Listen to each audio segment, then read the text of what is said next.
The first question is, विश्व शेर दिवस कब मनाया जाता है? The right answer is option C, 10 August.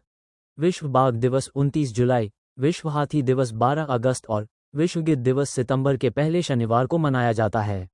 The next question is, हाल ही में भारतीय रेलवे ने एशिया की सबसे लंबी मालगाड़ी का ट्रायल रन किया, इसका नाम क्या है?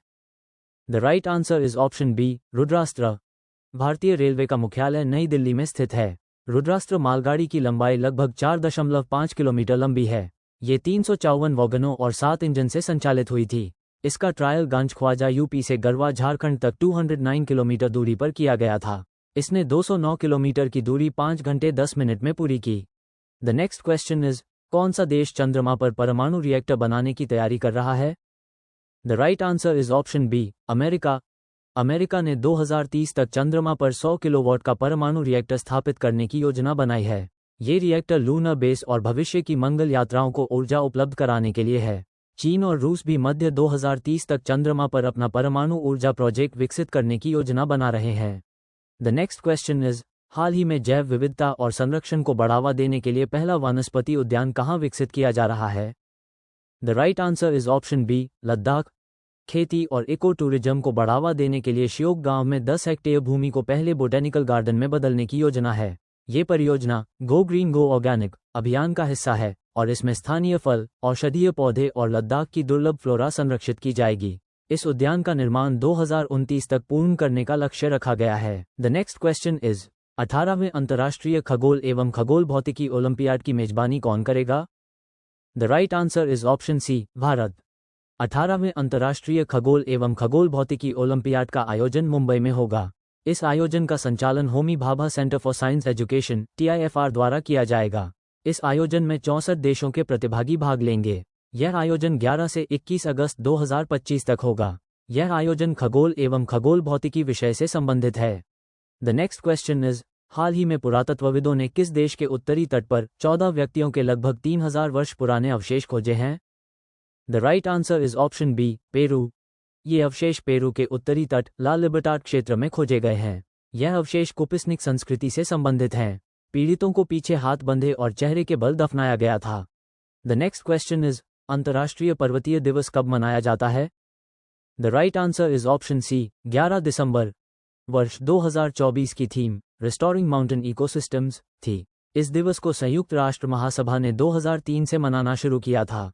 द नेक्स्ट क्वेश्चन इज, हाल ही में भारतीय मुक्केबाज निशा ने अंडर 19 एशियाई मुक्केबाजी में कौन सा पदक जीता है? The right answer is option A, स्वर्ण। निशा ने चीनी मुक्केबाज सिरुई यांग को 4-1 से हराकर स्वर्ण जीता था। भारत ने अंडर 19 एशियाई मुक्केबाजी में कुल 14 पदक जीते, जिनमें 3 स्वर्ण, 7 रजत और 4 कांस्य शामिल हैं। इस चैंपियनशिप का आयोजन बैंकॉक, थाईलैंड में हुआ था। मुस्कान ने भी स्वर्ण पदक जीता और राहुल कुरू ने पुरुष वर्ग में स्वर्ण जीता। द नेक्स्ट क्वेश्चन इज, हाल ही में किस देश ने सीमा से लाउडस्पीकर हटाए हैं? The right answer is option A, Uttar Korea. Uttar Korea ने सीमा से अपनी प्रचार लाउडस्पीकर हटाने शुरू कर दिए हैं। इसके पहले दक्षिण कोरिया ने इसी तरह के कदम उठाए थे, संबंधों में तनाव को कम करने के लिए। ये पहल दक्षिण कोरिया के नए राष्ट्रपति ली जे-म्यंग की नरम नीति के बाद हुई है। द नेक्स्ट क्वेश्चन इज, हाल ही में 8 प्रमुख सहकारी समितियों ने कौन सी टैक्सी सेवा लॉन्च की है? The right answer is option B, Bharat taxi. Bharat taxi एक मल्टी स्टेट सहकारी मॉडल पर आधारित है जो ओला और उबर को टक्कर देगा। इस सेवा में 300 करोड़ रुपए अधिकृत पूंजी है और लगभग 200 ड्राइवर पहले से शामिल हैं। ये पहल 8 प्रमुख सहकारी संस्थानों द्वारा की गई है। द नेक्स्ट क्वेश्चन इज, हाल ही में किसने अपनी पहली पुस्तक वाई द कॉन्स्टिट्यूशन मैटर्स का विमोचन किया है? The right answer is option B, DY Chandrachud. ये पुस्तक पेंगुइन रैंडम हाउस द्वारा अगस्त 2025 में प्रकाशित होने वाली है। पुस्तक में संवैधानिक लोकतंत्र, स्वतंत्रता, समानता और न्याय जैसे विषय शामिल हैं। DY चंद्रचूड़ भारत के पूर्व मुख्य न्यायाधीश हैं, जिनकी 25 वर्षों की न्यायिक सेवा से उनका अनुभव पुस्तक में झलकता है। द नेक्स्ट क्वेश्चन इज, हाल ही में कौन सा देश दुनिया का तीसरा सबसे बड़ा ऑटोमोबाइल उद्योग बनकर उभरा है? The right answer is option B, Bharat. Bharat ने वर्ष 2024 में जापान को पीछे छोड़ते हुए दुनिया का तीसरा सबसे बड़ा ऑटोमोबाइल बाजार बन गया। भारत का ऑटो उद्योग 2025 तक 22 लाख करोड़ के उद्योग आकार को पार कर चुका है, जो सिर्फ अमेरिका 78 लाख करोड़ और चीन 47 लाख करोड़ के बाद है। द नेक्स्ट क्वेश्चन इज, हाल ही में किस राज्य ने बाज़-अख नामक एक नई ड्रोन रोधी प्रणाली शुरू की है? The right answer is option B, Punjab. Punjab ने बाज अख नामक एंटी ड्रोन सिस्टम पठानकोट से फाजिल्का तक सीमा क्षेत्र में लॉन्च की है। इस पहल से पंजाब बीएसएफ के साथ मिलकर ड्रोन द्वारा होने वाली ड्रग और हथियार तस्करी की रोकथाम करेगा। इस कार्यक्रम के तहत 3 सिस्टम लॉन्च किए गए हैं और 6 और निकट भविष्य में लगाए जाने हैं। द नेक्स्ट क्वेश्चन इज, हाल ही में देश की सबसे लंबी दूरी तय करने वाली वंदे भारत एक्सप्रेस का उद्घाटन किसने किया है? The right answer is option A, Narendra Modi. Nagpur Pune Vande Bharat express 881 kilometre की दूरी तय करती है, जो कि सबसे लंबी है। इसका उद्घाटन 10 अगस्त 2025 को प्रधानमंत्री नरेंद्र मोदी ने वीडियो कॉन्फ्रेंसिंग के माध्यम से किया था। ये ट्रेन विदर्भ और पश्चिम महाराष्ट्र को जोड़ने वाली सबसे तेज सेवा है, जिसमें औसत गति 73 किलोमीटर पर घंटा है। द नेक्स्ट क्वेश्चन इज, हाल ही में भारत के पहले अत्याधुनिक एनिमल स्टेम सेल बायोबैंक का उद्घाटन कहाँ हुआ है? The right answer is option C, Hyderabad.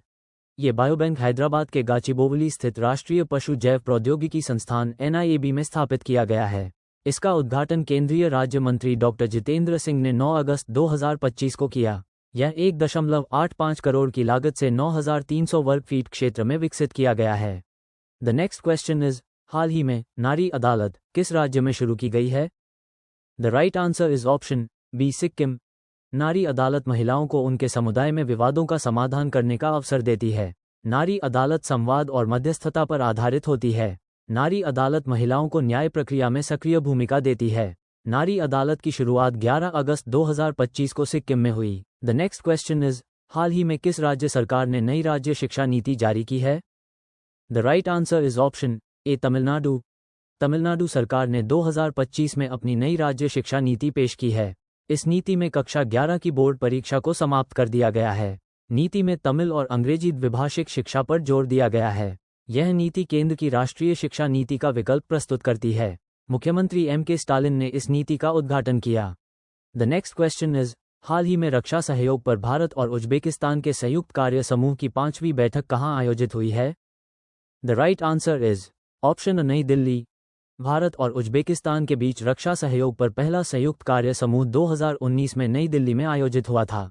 दोनों देशों के बीच चौथी बैठक अप्रैल 2024 में उज्बेकिस्तान में हुई थी। 5वीं बैठक में दोनों देशों के रक्षा और उद्योग सहयोग, संयुक्त प्रशिक्षण कार्यक्रम, क्षमता निर्माण परियोजनाओं और आदान प्रदान के अवसरों पर चर्चा की गई। द नेक्स्ट क्वेश्चन इज, हाल ही में अंतर्राष्ट्रीय युवा दिवस कब मनाया गया है? The right answer is option A, 12 अगस्त 2025। अंतर्राष्ट्रीय युवा दिवस 12 अगस्त को मनाया जाता है। इसका उद्देश्य युवाओं के योगदान और मुद्दों पर ध्यान आकर्षित करना है। पहली बार ये दिवस 12 अगस्त 2000 को मनाया गया था। 2025 का विषय था स्थानीय युवा क्रियाएं और सतत विकास लक्ष्य के लिए प्रयास। द नेक्स्ट क्वेश्चन इज, हाल ही में अंडर 19 और अंडर 22 मुक्केबाजी चैंपियनशिप कहाँ आयोजित हुई है? The right answer is option, Bangkok, Thailand. Under 19 और अंडर 22 एशियाई मुक्केबाजी चैंपियनशिप 30 जुलाई से 12 अगस्त 2025 तक बैंकॉक के इंडो स्टेडियम हुमाक में आयोजित हुई थी। भारत ने अंडर 22 श्रेणी में कुल 13 पदक, 1 स्वर्ण, 5 रजत, 7 कांस्य जीते, जिससे वह समग्र चौथे स्थान पर रहा। अंडर 19 टीम ने 14 पदक, 3 स्वर्ण, 7 रजत, 4 कांस्य जीते और समग्र दूसरे स्थान पर रही। ऋतिका ने महिला 80+ किलोग्राम श्रेणी में स्वर्ण पदक जीता, जो भारत की अंडर 22 टीम के प्रदर्शन में महत्वपूर्ण योगदान था। ये चैंपियनशिप एशियाई मुक्केबाजी महासंघ ASBC द्वारा आयोजित की गई थी। अगर आपको वीडियो पसंद आया हो तो वीडियो को लाइक करें और ऐसे ही इन्फॉर्मेटिव वीडियो के लिए हमारे चैनल को सब्सक्राइब करना न भूलें।